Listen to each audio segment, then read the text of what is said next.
So this is, again, the sort of the conclusion of once you've done all the, you did all the planning and the prep, you found the goal of the campaign, you decided what media you were going to use, then the tactics, you pulled them all together and found a way to drive one person from one to the next. Now, what the client's going to want to see, you've done all the grunt work, and you've put together what you think is a great campaign, but now the client wants to know that as well. Or if you're working for a specific company, your boss is going to want to know what it is. This is where you measure the results. So there are a lot of things that can be measured in a campaign, but you need to make sure you're getting the numbers that matter. So often, we'll be dealing with a client and they say, okay, well, how did our website numbers increase? And they want us to pull all kinds of analytics. And that's great, we give it to them, and website traffic is always important. But they have a disconnect between what numbers they want to see and what numbers are really going to tell the story.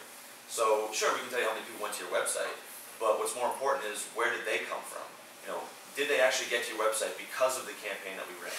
Look at referring websites on your analytics, because now you'll know X amount of people came from Facebook, X amount of people came from this particular site, which we had a banner ad on, so people are clicking. And if 100 people clicked in a given month on that banner ad because they came from the site you're advertising on, and you know that the amount of impressions you had, you can see how effective that banner was, because 2,000 people saw it, only 100 people clicked it.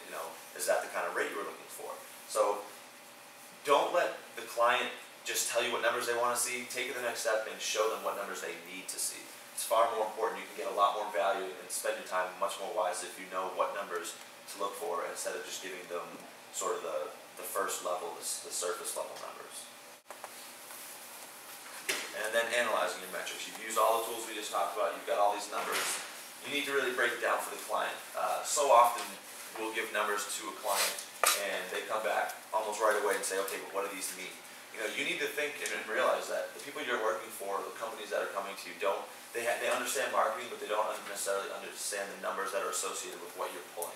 So it's very easy to put together a spreadsheet and send it to them with web hits or click-through rates, or referring site numbers. But to really break down, okay, what this means is out of 100 people that came to your site this week, 50 of them clicked through this campaign and got you there.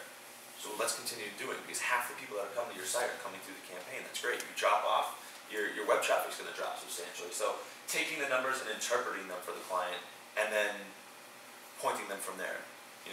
These are what the numbers mean, this is how it translates, and this is why you need to do X action, or this is why you need to continue doing this, or this is why this is not working out, let's spend your money somewhere else.